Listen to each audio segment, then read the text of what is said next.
우리나라 클래식 음악계 명사들을 모시고 음악 이야기를 나누는 수요초대석. 오늘 모신 초대 손님은 지난 2월이었습니다. 우리나라 오페라 발전을 이끌어온 국내 최고의 우리나라를 대표한 오페라단이죠. 국립오페라단 예술감독 겸 단장으로 취임한 신인 감독 최상원 단장님입니다. 안녕하십니까? 안녕하십니까? 반갑습니다. 반갑습니다. 아, 이렇게 바쁘신데 시간 늦었습니다. 뭐 그래도 정경 씨가 부르는 곳이라면 어디든지 아무리 시간이 없더라도 시간을 내야 되지 않겠습니까? 감사합니다. 이 맥베스 정말 네. 잘 마치지 않았습니까?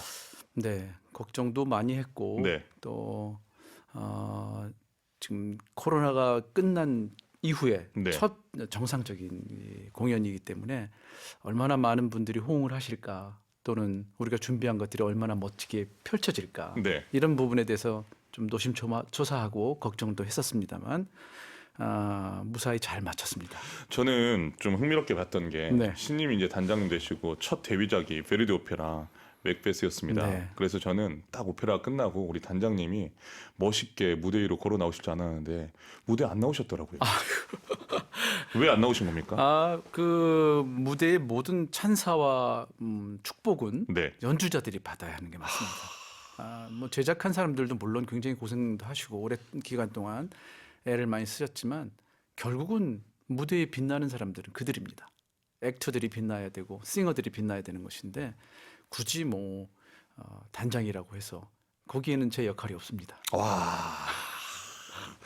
저는 우리나라 정말 죄송합니다. 많은 오페라단 단장님이 계시지만 무대 안 오르시는 단장님 아마 처음이신 것 같은데. 무슨 예, 벌써 시작부터 감동입니다.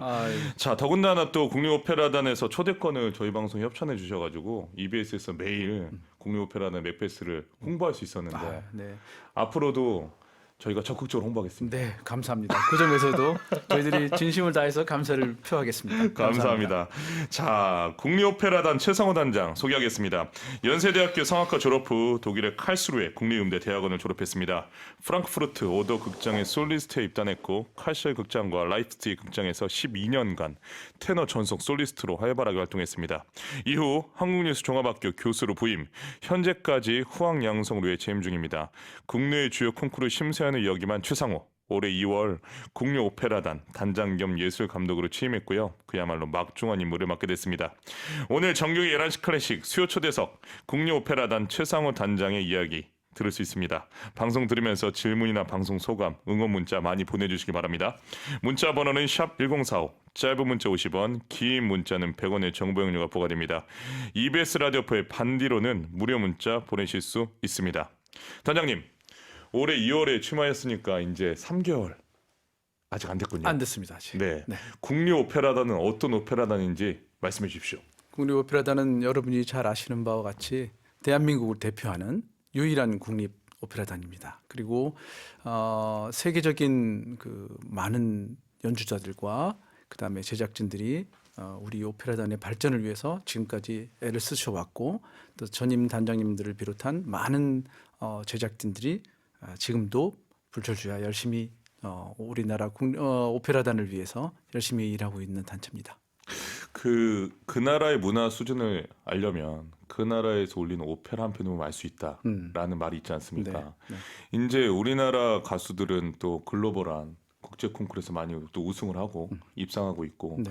그 외에 미술, 연출, 오케스트라, 극장 수준 어느 정도로 보시나요?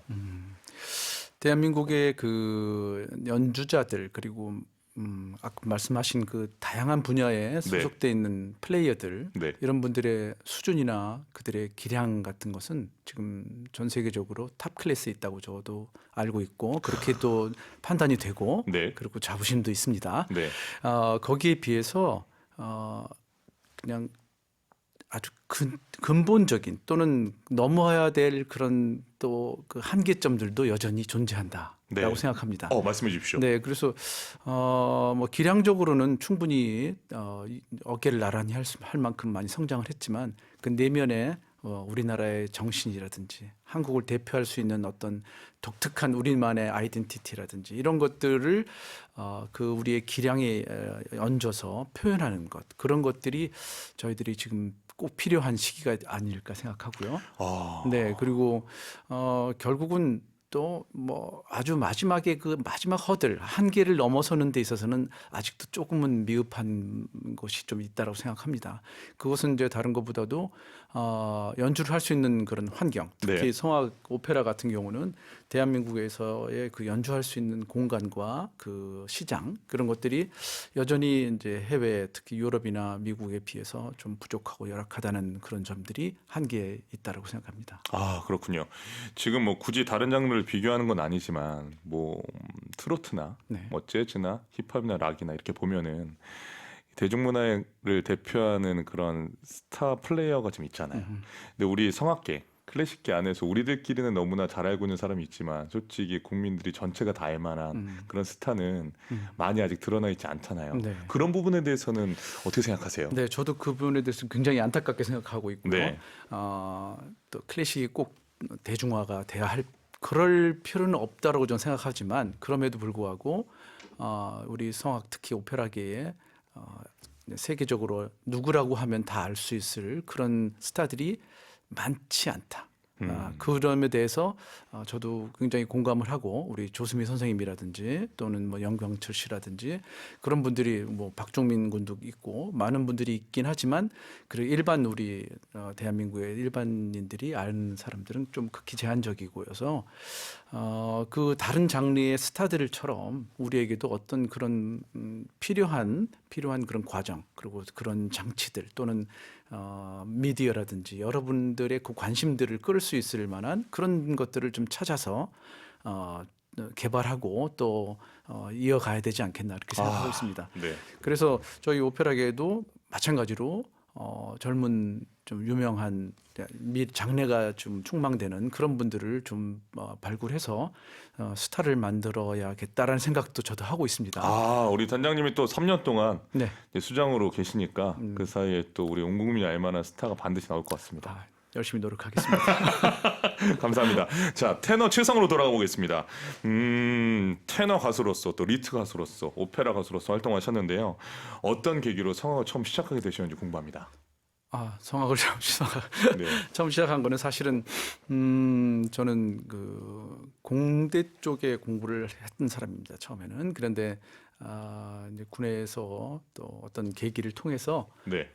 좀 종교에 심취한 그런 기간이 있었습니다. 그래서 네. 이제 그쪽을 공부를 하려다가 보니까 이제 노래에 대한 좀 그 주변 사람들의 추천도 있고 네. 해서 그때 한번 시작하게 된 거였고요. 그래서 상당히 늦은 시간에 그럼 언제 시작하신 겁니까?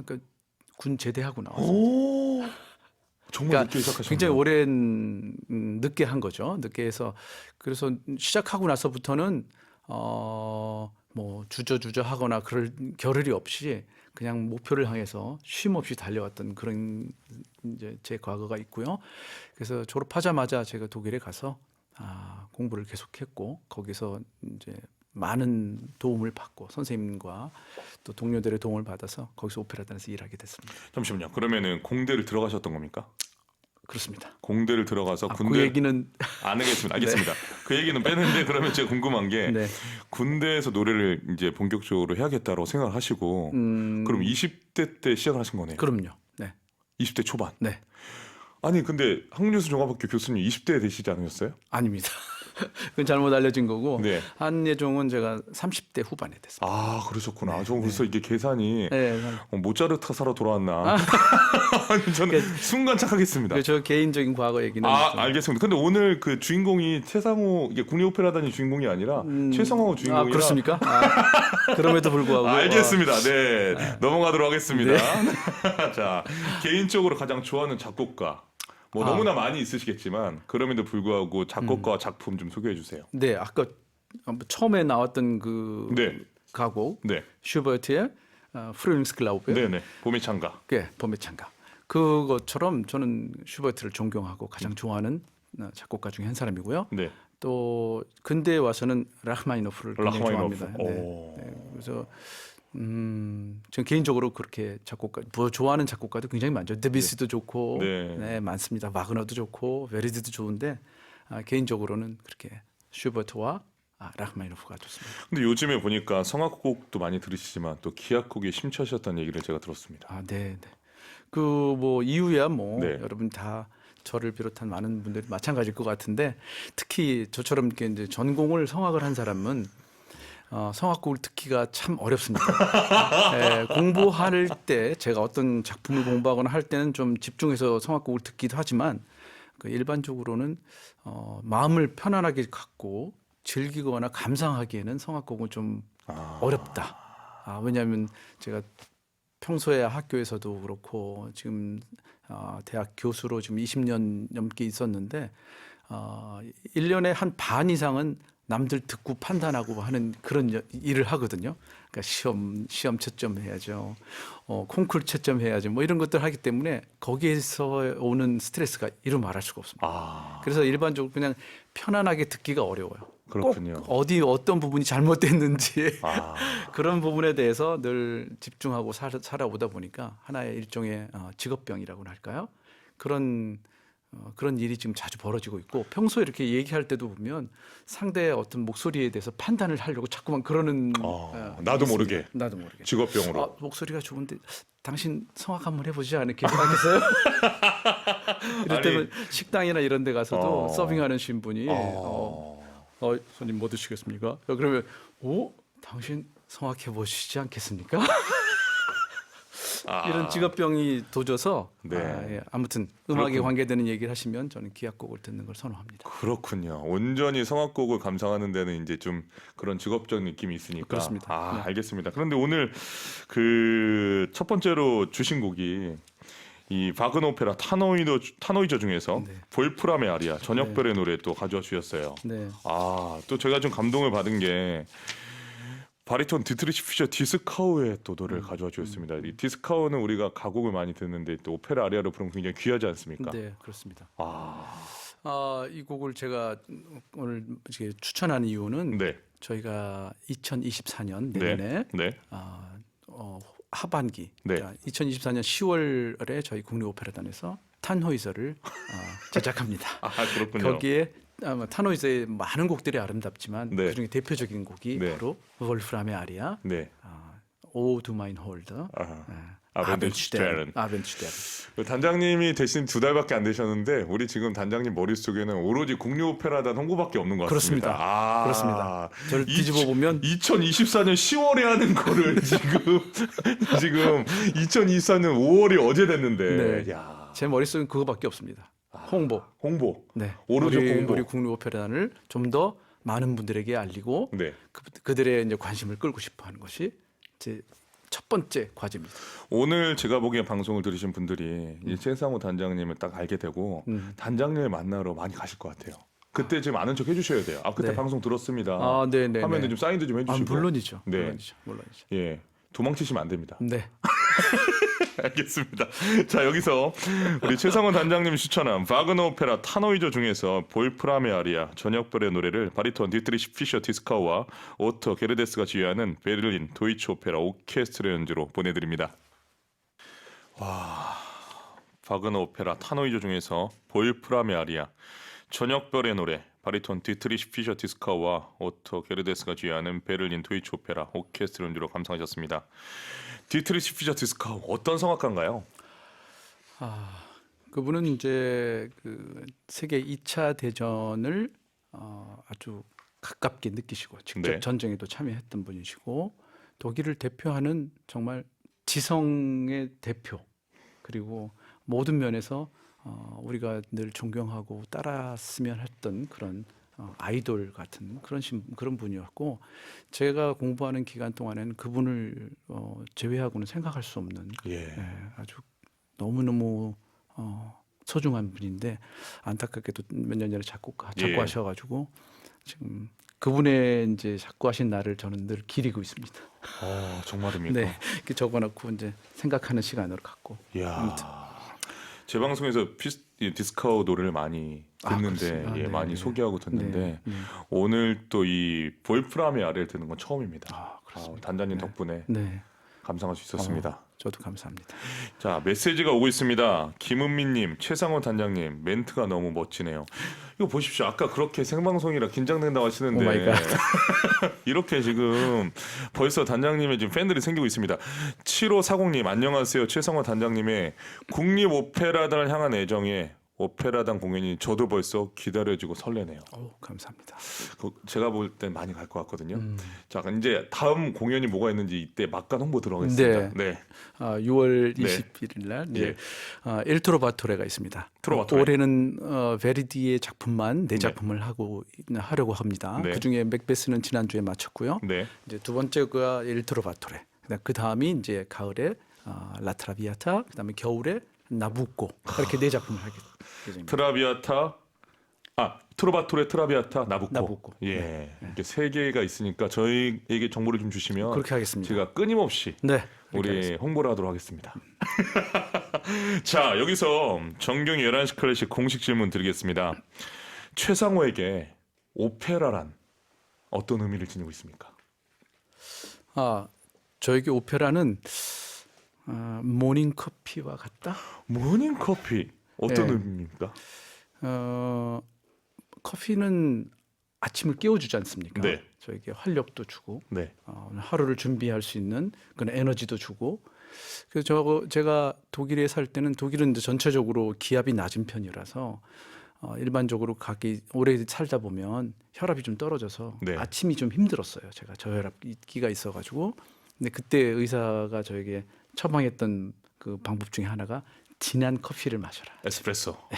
에스프레소든지 아주 진하게 내린 정말 독일 커피는요 검습니다. 검어요. 아주 검어서 그냥 블랙이 아니라 너무 검은 그걸 처음에 맛볼 때는 야 이걸 어떻게 마시지? 하는데 뭐 몇 달 지나니까 굉장히 익숙해졌고 아무튼 모닝 도움이 되셨나요? 그럼요. 그러고 나서는 이제 직장에서 일할 때도 조금 네. 활기가 생기고 혈압이 좀 올라가고 하니까 저는 그래서 커피에 도움을 많이 받았고 아침에 일어나서 부엌에서 우리 아내가 끓여주는 커피 그 소리 커피를 내리는 소리 있지 않습니까? 빠바바바바 내리는 소리라든지 코로 들어오는 향기라든지 예. 그것도 독일을 생각하면 항상 아침에 그 커피 생각이 나요. 네. 네, 그래서 커피를 너무 좋아했고 지금도 여전히 좋아하지만 네. 그와 같이 저에게도 오페라는 하루도 빼놓을 수 없는 제 인생에 활기를 주는 예. 그런 존재고 또 앞으로도 저에게도 생이 마감하는 날까지 끝까지 함께할 커피와 함께 오페라는 함께할 존재라고 생각합니다. 정말 근사한 멘트인데요. 나에게 네? 오페라는 모닝 커피다. 이거 준비해 오신 거죠? 아니요, 처음 아니 제가 봤을 때 준비 많이 하신 것 같은데. 노노노노. 나인. 왜냐하면 여기 올 때 처음에 커피를 주시더라고요. 그래서 네. 커피를 마시면서 이것도 정말 좋다. 네. 마음이 안정이 되고 아까 우리 PD님께서 주신 커피가 아주 향기가 좋았습니다. 그렇군요. 야, 나에게 오페라는 모닝 커피다. 아주 인상적입니다. 자, 독일 유학 얘기 말씀하셨는데 독일에서 12년 동안 솔리스트로 활동했습니다. 프랑크푸르트 오더 극장, 카셀 극장과 라이프치히 극장에서 테너 솔리스트로 이렇게 오랫동안 활동하셨습니까? 어떤 작품 기억이 나세요? 저는 그 투란도트가 계속 기억이 납니다. 투란도트? 란타슬리. 란타슬리. 죄송합니다. 착각했습니다. 네. 그 분장이 잊혀지지가 않는데. 그렇습니까? 네. 요즘에 바쿠트로 나온 거는 제가 한국에 와서 네. 다시 이제 가서 한 거였고 독일에 있을 때 했던 거는 이제 다른 작품들이 많죠. 말씀 좀 해주세요. 근데 저희 이제 사부님께서 저한테 졸업할 때쯤 되니까 하시는 말씀이 그 제안이 왔어요. 저에게 미소의 나라에 중국 왕자 역할을 해달라. 다른 극장에서. 그래서 제가 고민을 했습니다. 왜냐하면 그 당시에 학교 내에 있는 오페라가 있었고 그쪽 외부에서 하는 게 있었는데 뭘 할지 선생님께 상의를 드렸더니 선생님 무조건 이걸 해라. 네. 이 중국 왕자는 네가 도저히 평생 놀 수 없는 너와 함께 해야만 하는 필연적인 작품이다. 라고 얘기를 하셨어요. 그래서 공부를 하다 보니까 뭐 음악도 그렇지만 일단 중국 사람이잖아요. 제가. 네. 그러니까 무대에 올라가면 그 수많은 관중들이 소곤소곤 합니다. 뭐라 그러냐? 오리지널이다. 그 전까지만 해도 워낙 좀 유명하고 좋아하는 그 오페라타이기 때문에 네. 일반 사람들이 좋아하는데 매번 보면 서양 사람들이 동양인 분장을 하고. 네. 그 왕자 역할을 하는데 네. 제가 나오니까 분장할 필요도 없고 그냥 그대로 나오니까 사람들이 이야 오리지널이다. 그때까지만 하더라도 오리지널 만날 그럴 찬스가 많이 없지 않습니까? 별로 없었죠. 예. 그러니까 그때만 해도 주로 이제 일본 사람들이 많았어요. 일본인들이 저희보다 먼저 유학을 다녔고 네. 활동을 좀 했고 제가 갔을 때만 해도 한국 사람은 4분밖에 없었어요. 와. 그러니까 오리지널로 착각했지만 실제로 오리지널은 아닌 거잖아요. 그렇죠. 중국인인 줄 네, 알았지만 네. 일본인도 아니고 네. 한국인 테너 최상호. 그렇죠. 와. 근데 그들은 저를 이제 중국 사람으로 생각하시는 거예요. 예. 아 저는 그 동영상과 분장 정말 잊지 못합니다. Dein ist mein ganzes Herz. 아. 제가 또 생각이 나서 찾아보니까 유튜브에 있더라고요. 아, 그래서 설마. 그래서 저는 어제도 감상을 했습니다. 아이고 설마. 너무 옛날 얘기라 예. 부끄럽습니다. 그래서, 자, 여러분 제가 오늘 말씀드렸으니까 또 검색해 보시면 우리 최상호 단장님의 또 예전의 노래를 또 아이고. 감상하실 수 있습니다. 아이고. 자, 독일에서 활동했던 시간을 포함해서 최근까지 정말 수많은 무대에 또 오르셨고 이제는 또 제작도 하고 계신데 뭐 어려운 질문입니다. 그럼에도 불구하고 가슴 벅찬 기억에 남는 무대를 하나만 소개해 주신다면 뭐가 있을까요? 참 어려운 질문이십니다. 왜냐하면 너무 많은 곡들이 그러니까요. 있었는데 네. 그 중에 하나가 제가 기억에 남는 거는 2002년도에 네. 우리 한일 월드컵 월드컵 때. 네 그때 폐막 행사로 일본에서 네. 춘향전을 했습니다. 아하. 춘향전을 했는데 그 춘향전이 한국 사람 작곡가가 아니고 일본인 작곡가였습니다. 그래서 텍스트나 모든 것들이 다 일본어였습니다. 예. 그리고 한국에서는 이도령인 저 한국 사람 한 사람만 갔고 나머지 파트는 모두 일본인이었어요. 그러니까 심지어 심청이도 일본인이었어요. 예. 그래서 그때 공연하면서 일본인들이 마치 한국 사람인 양 그렇게 공연하고 춤을 추고 연기하고 하는데 저는 굉장히 그때 감동을 많이 받았어요. 그 사람들이 또 이렇게 좀 예민한 부분이긴 하지만 예술 분야에만 말씀을 드리면 예술 작품에 대한 그 태도, 접근하는 그런 방식, 그다음에 그 얼마나 진지하게 받아들이고 하는 자세가 것에 대해서 좋죠. 네 그런 데서 제가 굉장히 감동을 받았고 더군다나 우리나라 이야기를 하는데 그렇게 해줘서 저는 개인적으로 그때가 너무 감동적이었습니다. 그때 한국말로 공연했죠. 아니요 일본말로 했어요. 그럼 일본말로 다 외우셔서 가셨겠네요. 그렇죠. 네. 와. 일본을 그때 처음 다시 공부를 했습니다.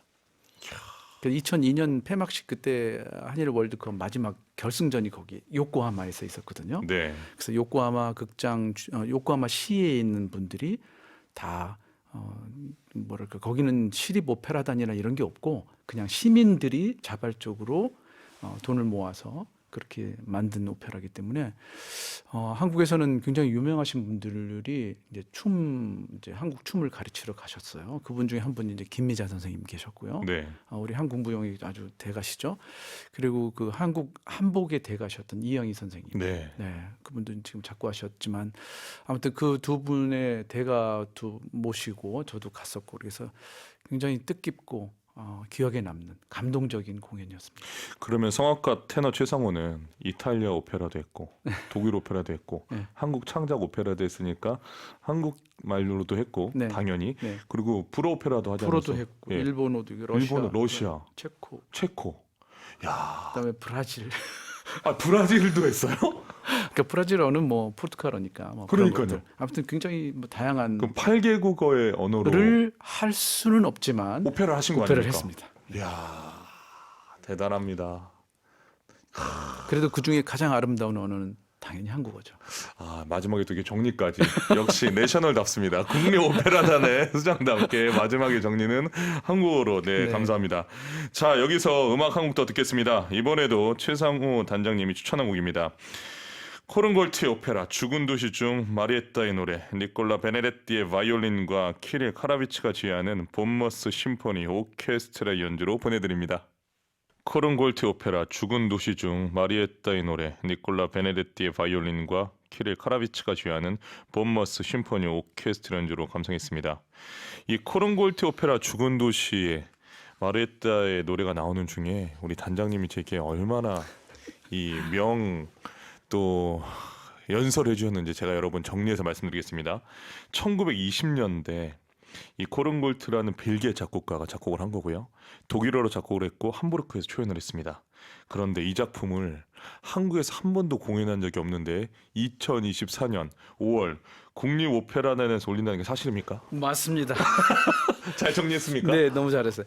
또 제 본심이 드러나는 것 네. 같습니다. 네, 내년 5월입니다. 네. 사실 조금 멀리 있긴 하지만 올해는 그때 아까 말씀드린 것처럼 비바 베르디, 베르디의 우리 찬양을 하고 베르디의 곡들을 많이 하는데 내년에는 국민오페라가 좀 더 다양한 작품으로 여러분께 다가가려고 노력하고 준비하고 있습니다. 그 중에 하나가 바로 이 토테슈타트입니다. 이 토테슈타트는 죽음의 도시라고 합니다.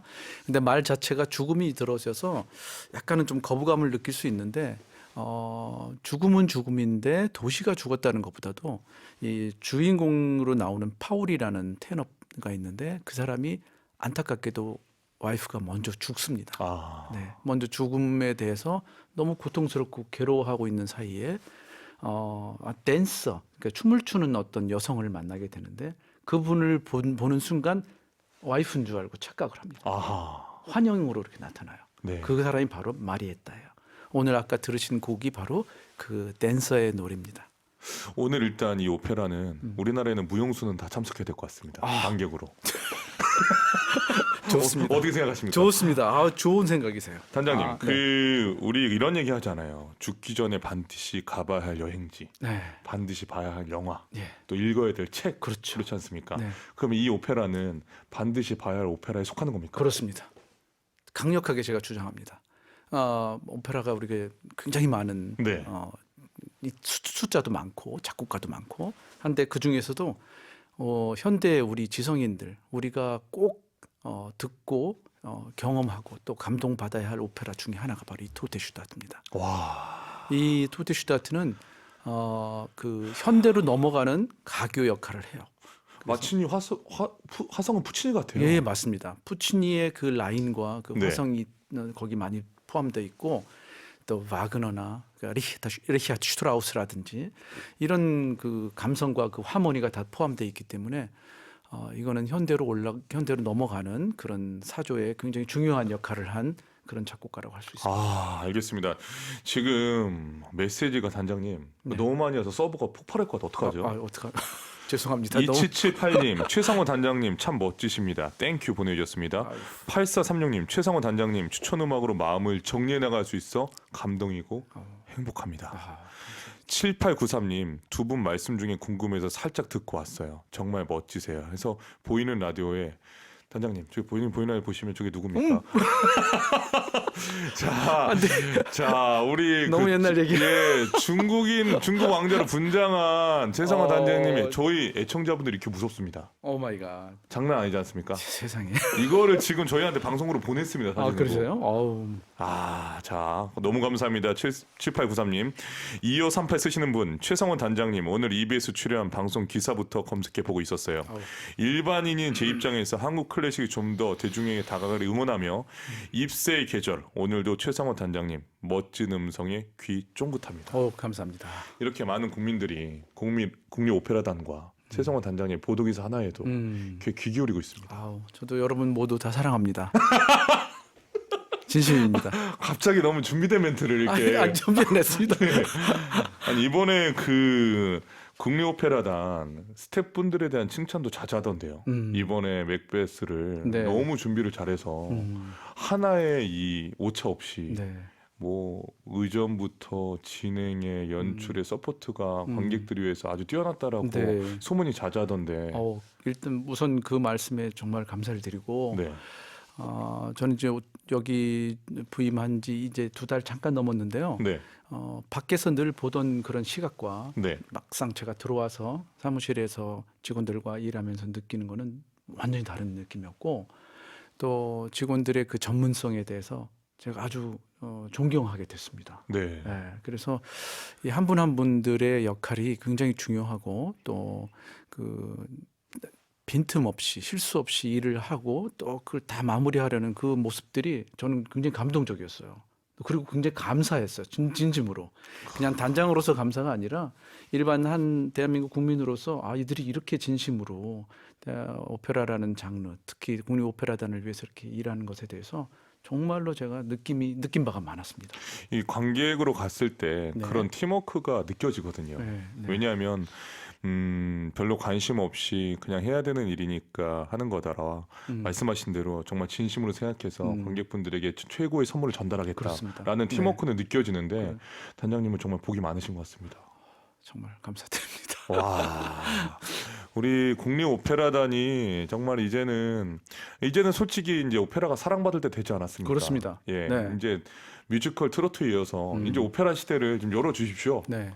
뭐 오페라는 예전에도 있었고 네. 앞으로도 계속 지속될 거고 변하지 않게 클래식이라는 말 자체가 변함이 없이 고전의 것들을 그대로 이어갈 수 있는 것이기 때문에 여러분의 사랑과 관심이 늘 필요한 그런 장르라고 생각합니다.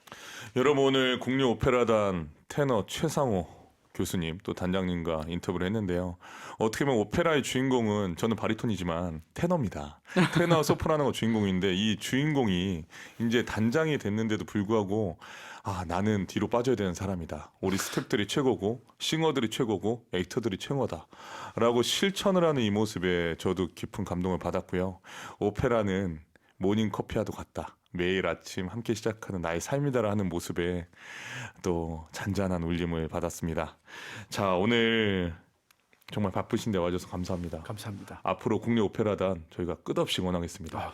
너무 감사드립니다. 소식 많이 보내주시고요. 저희 애청자, 청취자 또 국민 여러분이 많이 가실 수 있게 노력하겠습니다. 감사합니다. 화이팅입니다. 화이팅! 감사합니다.